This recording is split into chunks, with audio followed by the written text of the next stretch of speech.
আছেন উত্তর সংঘ, দক্ষিণ সংঘ, আমাদের ঘাটপাট সংঘ। এই দিনটাতে বাবার বাৎসরিক বোধ হয় নাকি? যাই হোক, বিশ্বনাথ দেবনাথ অনেক কষ্ট করে 4 মাস বয়সে বাবা চলে যাওয়ার পর অত্যাধিক দুঃখ কষ্ট করে উনি দাঁড়াইছেন, মাকে ভালোবাসছেন। যাই হোক, তাই বিশেষ সংবাদ হিসেবে ঠাকুর মহারাজ চরণে প্রণাম, মহন্ত মহারাজ চরণে প্রণাম, বিনোদ মায়ের চরণে প্রণাম। উপস্থিত আমাদের চৈতন্য ব্রহ্মচারী মহারাজ, জেলা সদস্য গোপাল চ্যাটার্জি, জেলা সদস্য অনুপ বরণ মহোদয়, আমাদের যুব সংঘের প্রেসিডেন্ট সন্তোষ ভোলাদা আছেন, আমাদের আদালতী গণেশ, আমাদের অন্যান্য ভক্তবৃন্দ আছেন, আছেন বিভিন্ন আমাদের মায়েরা আছেন। আমরা খুব ব্যস্ত একটা স্কুল অনুষ্ঠানে ছিলাম, থেকে আসছেন পরিজন লোক, ওরা খেতে পায় নাই, আসলেই আসেন, আমি এখান থেকে গেলে তারপরে খাবে। যাই হোক, মোটটা হচ্ছে একটা বাচ্চা ছেলে এই ছোট থেকে তৈরি করে করে মা তাকে ভালো একটা পর্যায়ে আনেছেন।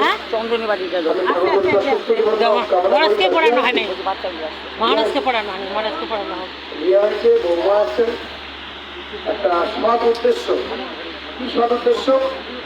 না কালী মাতার মন্দির করেছেন, গুরুদেবের ভোগ দিবে নিতে তার আশা ছিল। গুরুদেব আমি ভোগ দিলে তো হয় না, ভক্তবিন্দুর একটা ভোগ দিল।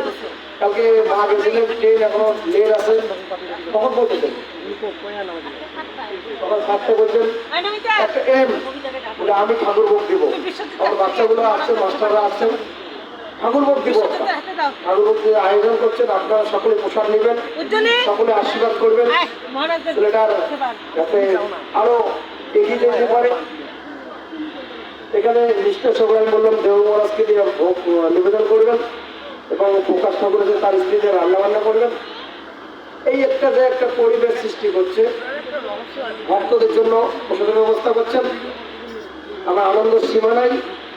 আমি চাই যে উত্তর সংঘ, দক্ষিণ সংঘ, ঘাটপাট, দুরাচাপুরি এই সংঘগুলো একত্র হয়ে আর একটা প্রস্তাব দিয়েছিলাম, অনুদায় বলছিলাম, ভোলাদায় বলছিলাম, একটা পূর্ণিমা সভা করছি, মানে রোটেশন ভবিষ্যতে মিটিং করে আমরা করব। আমরা চাই প্রতিটা পরিবারে এরকম করিয়া এই বিশ্বজিতের মতো আনন্দের জোয়ার উঠুক, গুরু কৃপা লাভ করুক। টাকা পয়সা তো কত আসে কত যায়, কিন্তু সদস্য নিয়ে কয়জন খরচ করে। আমি আরো বিশ্বজিৎকে বলবো, মাকে বলবো, আমাদের নতুন মন্দির হচ্ছে, মন্দিরের উপলক্ষে অত বাবার নামে যেন একটা ফলক নিবেদন করে। ফলকের মূল্য 25,000 টাকা, সময় হচ্ছে 2.5 বছর। হ্যাঁ, আলোচনা করবে মায়ের সঙ্গে, হ্যাঁ 5 বারেও দিতে পারে, 6 বারেও দিতে পারে, নিশ্চয় করবে। প্রতিটা ঘরে ঘরে এরকম আদর্শবান সন্তান থাকে, তাহলে বাবা মা কষ্ট হবে না। বাবা তো আত্মা তো অদরমন, আত্মা কোনদিন মরে না। এইরকম আদর্শবান সন্তান হওয়া দরকার। অর্থ সঞ্চয়, অর্থ কিভাবে আসবে, মাকে ভালোবাসবে, স্ত্রীকে ভালোবাসবে, সন্তানকে ভালোবাসবে, গুরুকে ভালোবাসবে, কালী মাতাকে ভালোবাসবে, ভক্তবিন্দুকে ভালোবাসবে, জগৎকে ভালোবাসবে। এইরকম পরিবারের প্রতিটা সন্তান এরকম হওয়া দরকার। এইটাই ঠাকুরের প্রার্থনা, বেশি কিছু বলবো না। প্রতিটা পরিবারে এইরকম সন্তান হওয়া দরকার। আমি চাই আমার নিগমানন্দ আশ্রমের বড়বৃক্ষ, তার নিচে আমরা যারা আছি সকলে আমরা ছেলেগুলা মেয়েরা এইভাবে আদর্শবান হব এবং আমাদের জগতের সেবার জন্য, ঠাকুরের সেবার জন্য, আমাদের ভক্তবৃন্দ সেবার জন্য, গুরু সেবার জন্য ঠাকুরের চরণে আত্মনিয়োগ করব। তবেই আনন্দ। কিন্তু অনেক ধন হলো, সম্পদ হলো, বাড়ি হলো, গাড়ি হলো, আমি ঠাকুরকে ভালোবাসলাম না, পিতা মাতাকে ভালোবাসলাম না, সমাজকে ভালোবাসলাম না, তাহলে কিন্তু আমাদের ওই টাকা পয়সা দিয়ে কোনোদিন শান্তি পাওয়া যাবে না। একটাই লক্ষ্য, আমাকে আদর্শবান হইতে হবে, চরিত্রবান হইতে হবে। আদর্শবান কাকে বলে? পিতা মাতাকে ভালোবাসে না, সমাজকে ভালোবাসে না, আমাদের গুরু ভাইকে ভালোবাসে না, গুরুকে ভালোবাসে না, লক্ষ্মীকে ভালোবাসে না, সরস্বতীকে ভালোবাসে না, শিবকে ভালোবাসে না, আমার কাকে ভালোবাসে না। যাকে বলে লক্ষ্মী ছাড়া, লক্ষ্মী ছাড়া কেউ হইতে যাবে না। সকলে আদর্শবান হওয়া, ঘরে ঘরে টাকা পয়সা আসবে যাবে, সকলেই কোনোদিন জীবিত থাকবে না। জীবিত থাকবে কি? সকলে একদিন মৃত্যু নিশ্চিত হবে। কিন্তু একটুকু বাচ্চা 4 মাস বয়স থেকে মা তাকে একটু করে দুধ খয়ে বড় করে আজকে নিজের পায়ে দাঁড়িয়েছে, একটা মন্দির করেছে, গুরু সেবার জন্য মাকে বলছে, মা তোমার কি কি দরকার বলো, আমি গুরু সেবা দেবো, মহারাজ তোমার চাই। অনেক আমার মানে সবাই নেই কেন, আমাকে যাবোই, আমি প্রসাদও খাবো। এই জন্য আমি ঠাকুরকে আবার প্রার্থনা করি, সকলে একটা হরিধ্বনি দিবেন, বলো জয় জয় শ্রী গুরু।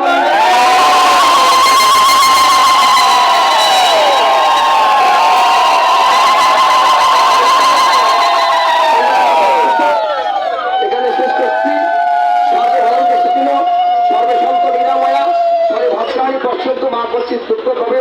ওম শান্তি পৃথিবী শান্তি আপ শান্তি সর্বশান্তি জগৎ শান্তি, এই পরিবারের শান্তি হোক, শান্তি। জয় গুরু জয় মা। জয় গুরু নাম করে আমাকে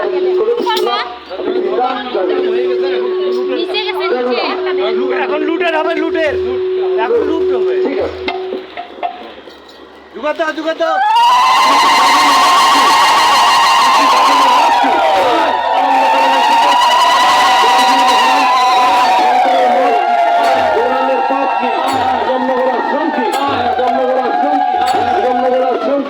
জয় জয় শ্রী গুরু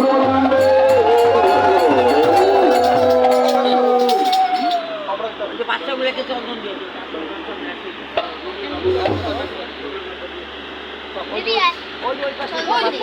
বাচ্চা টুপিগুলোকে দিয়েছো, দাও যেতে পায় নাই।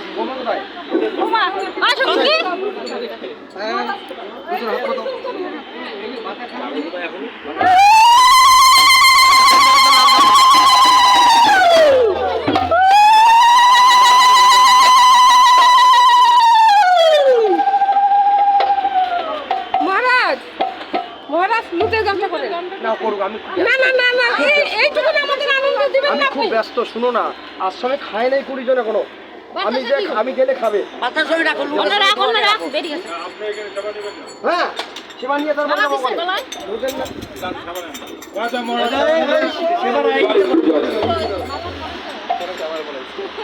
আরে বৌমাকে বলো নিয়ে যাও।